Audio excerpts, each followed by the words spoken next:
Good morning. I'd like to call the annual meeting to order and hope all of you have figured out how to join virtually, certainly under very unusual conditions. I sincerely hope all of you are safe and have mastered the social distancing that's required of all of us. As I finish my service on the board today, I wanted to thank George Demereau, Pete Cloet, and Don Garrett for delivering an A-team performance in transforming our club. I cannot imagine a better group to have worked with through all the complex elements of the capital project. I also want to thank our past presidents, Bob McGran, Bill Center, and Jim Clayton, for sharing their wisdom and experience with me over the years. And most importantly, I'm so glad that Chad and his family decided that Quail Creek Country Club was the right place for them. Since January 6th, he's hit the ground running, and I'm completely confident that his prior experience as GM and COO and his management and great interpersonal experience will help the club be the best it can be for all the members. And last but not least, I'd like to thank my husband for his support as the club has worked through numerous transformations during the past few years. I will now ask our secretary, Gail Swore, if there's a quorum for today's meeting.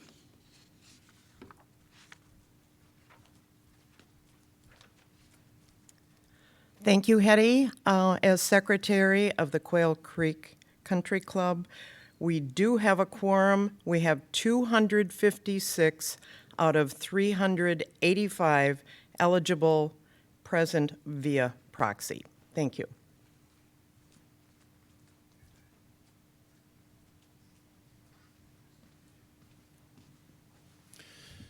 Good morning.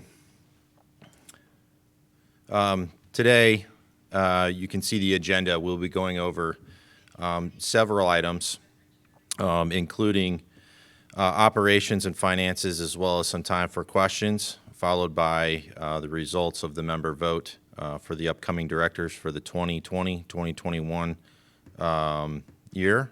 And then John Friend will introduce the new incoming directors.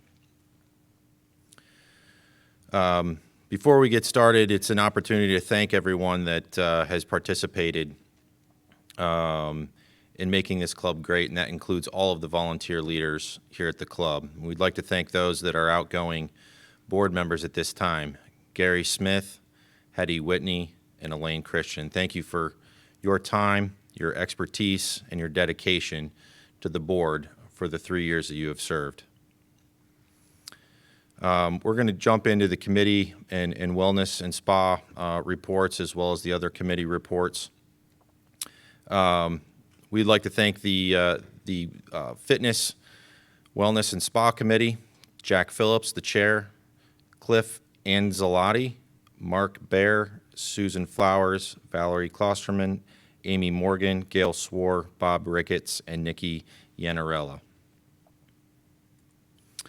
Some of the things that have happened over the past year and moving into the future, the fitness center took on a new physical space. It left the old and transitioned to the new, and along with that has come a lot of exciting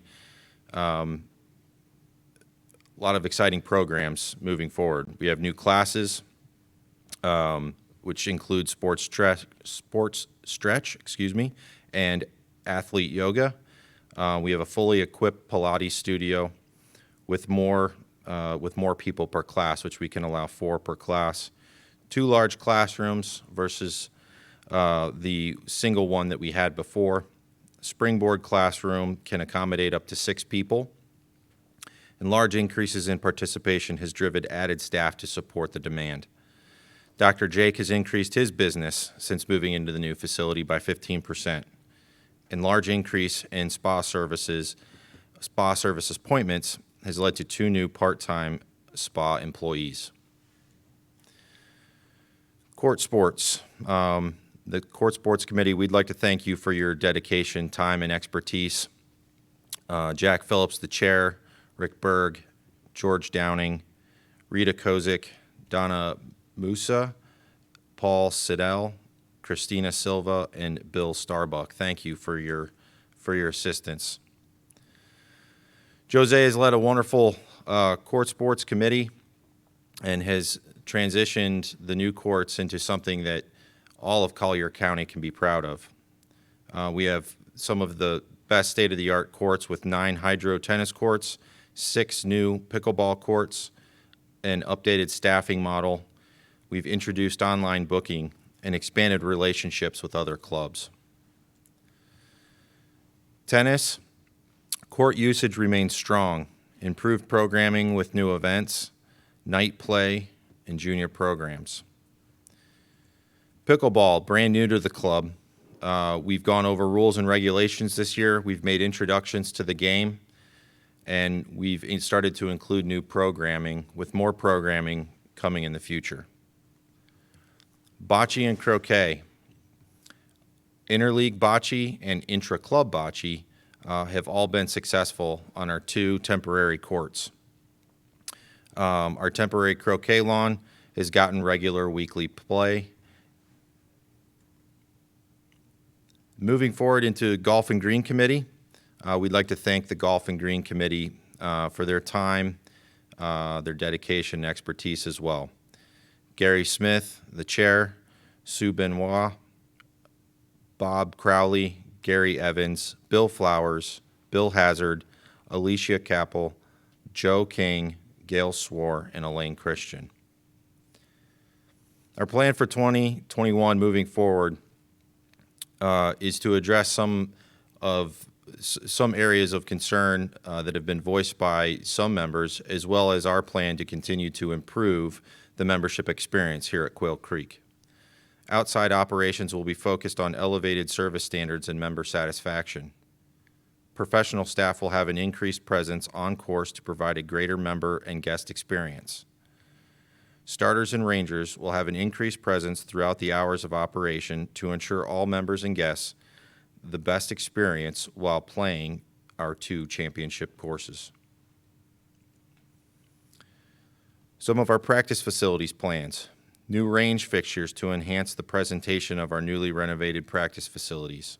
Partnership with Bushnell to provide exact yardages for our expanded target offerings through dedicated rangefinders on our practice facilities. Expanded teeing grounds will be utilized to increase the amount of usable turf, and new Titleist Tour soft practice balls will be added. Other instruction and custom club fitting services that we look to provide: V1 video analysis, increased utilization of our new lesson review center, and expanded offerings in full fitting carts from Titleist, Callaway, TaylorMade, XXIO, and Ping, and replacing the replacing the original flight scope with the TrackMan. Golf cart lease on the current fleet is scheduled through December of 2021. We are currently working with our vendor to look at an early opt-out program to update the entire fleet to the new Onward lithium model. Our plan on the course: we want to provide a renewed attention back to the golf course following construction. Planning and budgeting for the staff levels to support details on the golf course. Begin golf course master plan. This is a long-range plan that allows us to formulate exact details as to what's to be done on the golf course that uses the membership's feedback. How that'll work is we'll engage Gordon Lewis, our golf course architect, by the end of March. Membership survey will be sent at the beginning of April, where we'll ask for your feedback. An ad hoc committee will be comprised and selected in April. The committee will meet to review the survey results and work with the architect to start developing the plans for both golf courses. The first draft of the proposed master plan will be reviewed no later than July by the committee. Following that, a presentation will be made to the membership in September or October, which highlights each hole: cart paths, water, trees, native areas, tees, rough, fairways, bunkers, and greens. This includes cost per each hole, and some will need more work than others. Priorities to work for the work to be completed will be done on a timeline and will be understood by the membership. Other things throughout golf and the courses, we received a new equipment delivery this year of new Toro mowers and Toro equipment. New fairway mower with electronic cutting units. This is significantly different than the prior hydraulic units. The electric cutting units provide a quick and clean cut to the fairways. A clean cut will produce a healthier fairway. A small diesel engine that will burn less fuel than the previous model, and our relationship with Wesco Turf allows us to leverage that and make sure that we have the most up-to-date maintenance and services here at the club. On March 17th, we released Quail, reintroduced them onto the golf course. We released 100 adult pairs that were released in areas that contained palmettos, food for the birds for the next 3 weeks, and a case study for our Audubon certification. After all this is Quail Creek Country Club, and it would be nice to have the native bird back. Our house committee. We'd like to thank our house committee, Karen Whitney, the chair, Stu Hodgson, Linda Bunch, Bill Butler, Valerie Klosterman, and Mimi White. Thank you for your time, your dedication, and your expertise on this committee. We have transitioned from the food trailer into the new state-of-the-art kitchen.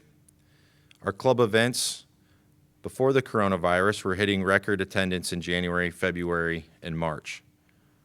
We're transitioning from housekeeping that's being done outsourced to bringing housekeeping inside to maintain our club facilities.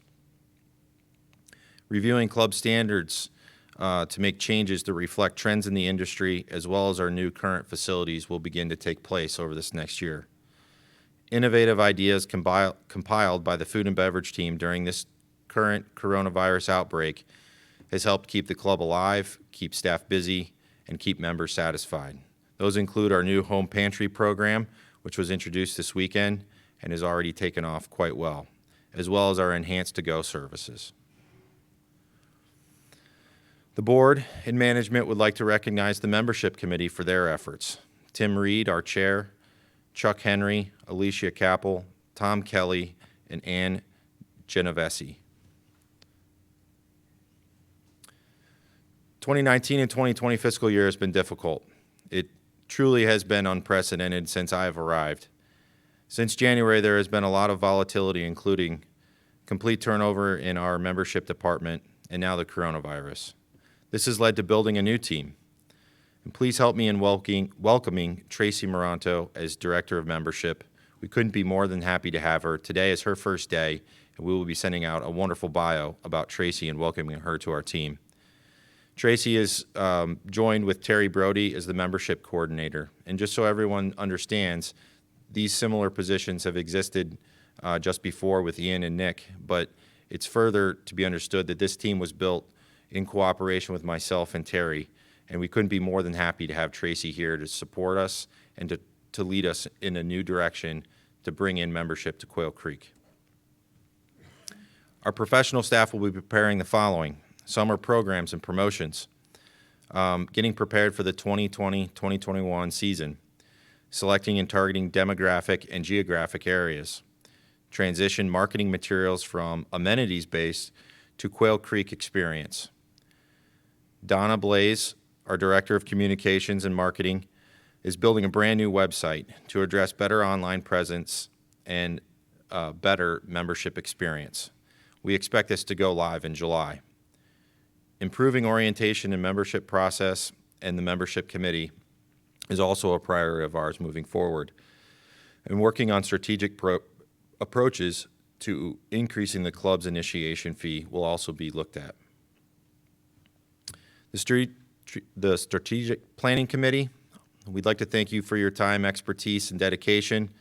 Hetty Whitney, our chair, Jack Phillips, John Friend, George Domero, Jory Center, Jerry Westwood, and Jim Clayton, thank you. And a very big special thanks to the members of the Construction Subcommittee, George Domero, who was the chair, Gary Evans, Pete Clowett, and Hetty Whitney. Thank you for getting us through the construction, and we can see that the new facilities are attracting new members. And after the dust settles with the coronavirus, we know we'll pick up right where we left off. The Strategic Planning Committee completed the construction project, which is the biggest piece. They've also been working hard to identify needs for the future, interviewing new architects for Phase 3 and clubhouse renovations, a golf course master plan with Gordon Lewis, the golf course architect, and looking at club governance changes to ensure that the club is operating with current trends in mind and being able to make adjustments to bring in new members. The Finance Committee, we'd like to thank the members for their time, their dedication, and expertise as well. John Friend, our treasurer, Richard Berg, Pete Clowett, Paul Lacey, Bob Ricketts, and Joe Roller. Thank you for your time. Next, we'll talk about some key financial data. You can see that these are four-year ending 2016, 17, 18, 19, and then we have year-to-date results as of January 31st, 2020. The FMEs, or full member equivalents, are as follows. At 493 currently. Last year we were at 490, so we're slightly up and trending in the right direction. Revenues at $4,560,000. Last year, the fiscal year ended with $10,430 in total revenue. Expenses year to date are at $5,240, and last year the club ended with expenses at $11,047,000. Cash this year we have $911,000 in cash. Last year the club had $3,285,000. You can see board designated funds year to date sits at $34,000 and non-board designated funds at $877,000. Net assets and equity total at $17,682,000. Membership count as of February 28th. We have full golf members of 504. Per the bylaws, our bylaws state that full membership is 580. That's a difference of 76 more members we're looking to add.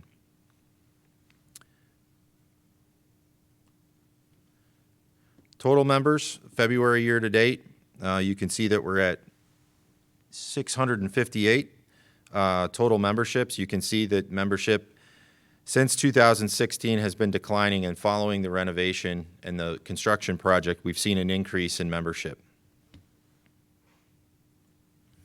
Golf rounds have continued to increase over a 3-year average. They're up nearly 15%, and we couldn't be more happy to see members utilizing the golf course and playing. Construction and financing update. Don Garrett contract has been closed out. The project was on time and on budget. Don Garrett, as a part of the closeout, has agreed to give us the food trailer at no charge. Peacock and Lewis agreement with our FF&A remains open, and we're looking to close that out in the next 1 to 2 weeks. Holes Montez, our civil engineer, is closing out within the next 30 days, and a little more than $300,000 remains for Phase 3, which is available on the bank loan. Principal and interest are fixed at $112,777 a month through May of 2033, and $51,000 of principal has been paid through February of 2020. This next slide, there's a lot of information on it. These slides will be sent out in entirety to the entire membership, as well as this video will be available to rewatch at your leisure. I'm not going to go over these individually, but you can see the number of short-term capital projects that have taken place over the past year to bring the club to where it is today. Our insurance update. We get many questions since the first town hall meeting in January and again in March regarding the insurance update. To let everyone know where we're at, Rock Hill inspection of the insured property, which lasted 3 days, was done in July of 2019. In October of 2019, a settlement of all Aspen claims, $630,000, was reached. Rock Hill assigned a new attorney to the case in December of 2019. In January of 2020, we went through mediation with Rock Hill. On February of 2020, we have filed suit against Rock Hill, and today we are entering appraisal, which is a binding agreement between both parties. We're looking to bring resolution to the membership and to this claim as soon as we possibly can, and do it for the best interest of the membership. That concludes today's annual meeting. This being very different with no one in front of us, probably went quicker than normal, but we'd like the opportunity to take questions. Those questions can be taken online through chat, through YouTube, and those questions will then be texted to me at my phone. I will do my best to answer all those questions as they come in, and we will allow questions to come in now.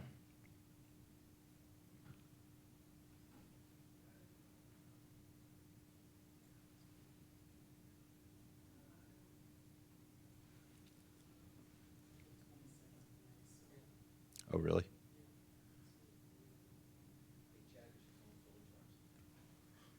It is.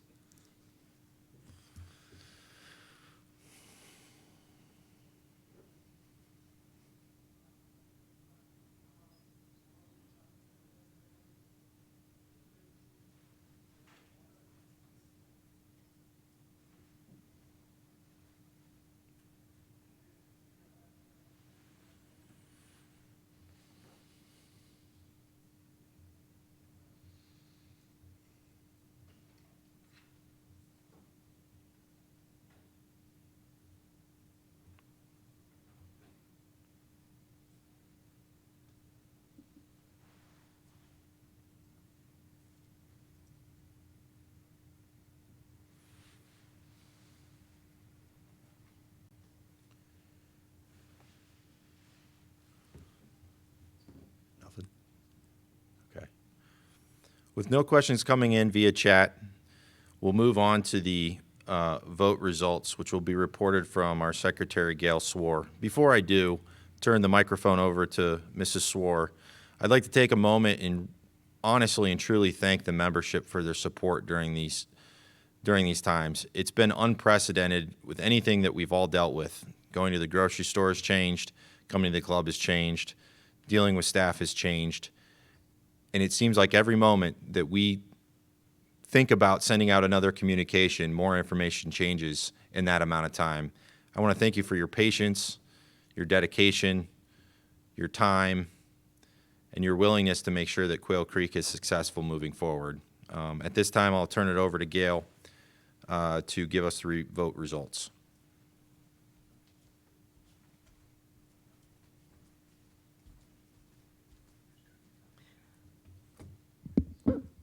Thank you, Chad. Oops. On March 17th, a count was done of all the proxy votes. Present were myself, Gail Swore, the secretary, Tom Robertson, a member at large, Donna Blaze, communication and marketing director, and Chad Schultenover, general manager of Quail Creek. The count started at 10:30 a.m. and was concluded by 12:09 p.m. The results at that time of the count were as follows. Ed Dyer, 177 votes for.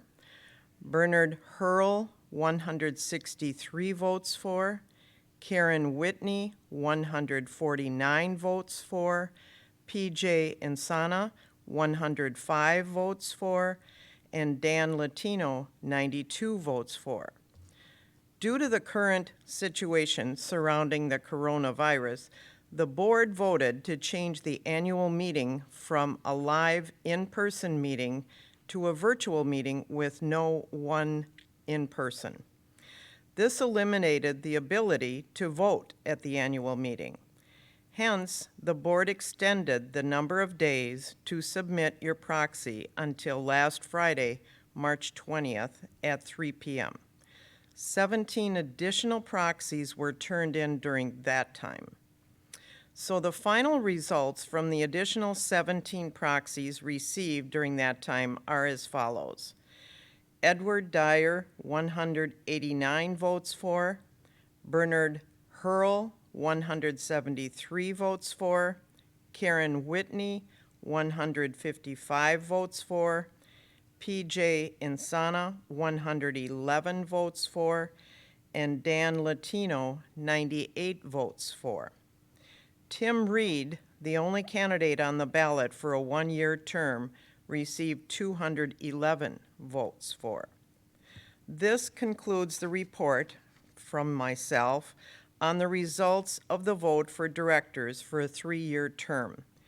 Edward Dyer, Bernard Hurl, and Karen Whitney will serve the Board of Directors for the upcoming 3 years. Thank you.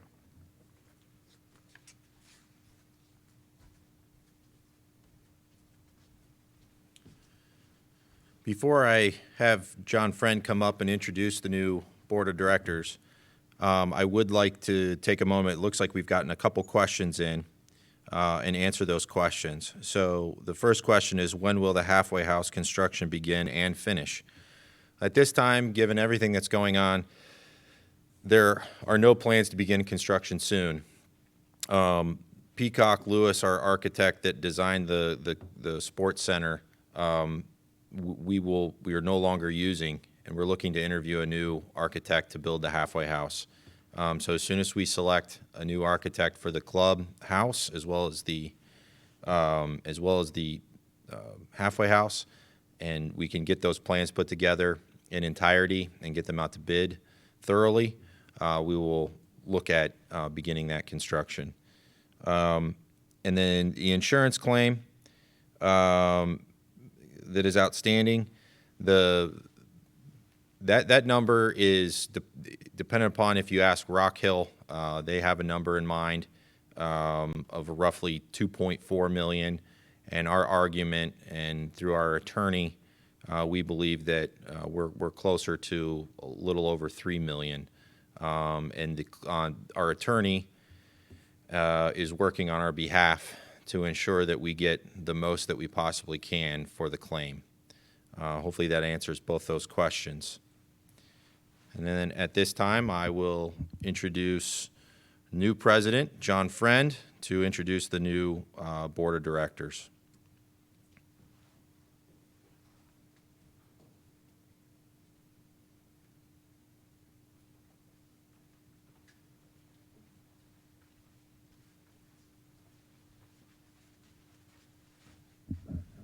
Good morning, everybody. This is a little strange not having all the energy in the room and such as that matter, but I'm really excited to be your next club president for the next 2 years.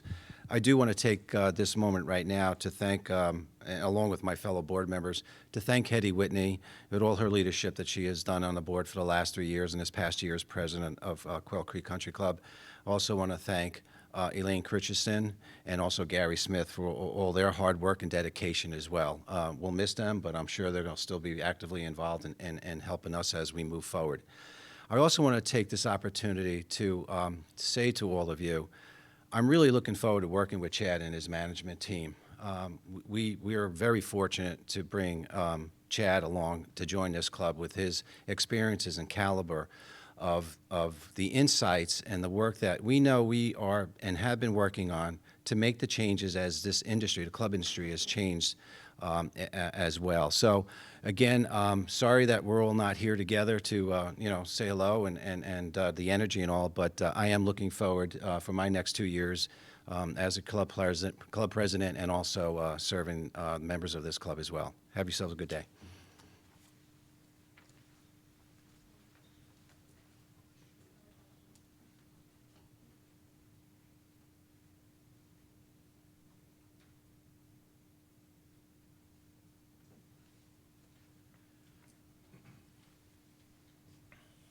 So last question, and then we'll conclude the meeting, is why are we not using the same contractor for the halfway house? There are several there are several reasons, of which the construction committee and the strategic planning committee were made aware of, that we felt as if things could have gone not necessarily differently, but that it was just more difficult to work with Peacock and Lewis moving forward. So we felt that a change at this time was necessary, given the fact that we had halted that construction, or that construction had ended before we began new construction. Is it going to? The next question is it going to cost more to finish our project? At this particular time, the cost for the halfway house has not changed, and we don't expect there to be any major cost differences at the moment. So the next question is, what is going on with the ramp at the front of the building for during rain? As I mentioned, we have a company that has come out to take a look at the ramp entrance and is providing us with a quote. And that this is something that Don Garrett, our contractor, recommended that kind of would fit the one style of the club and then the functionality piece that we're looking for. So we're still waiting to hear back on quotes for that.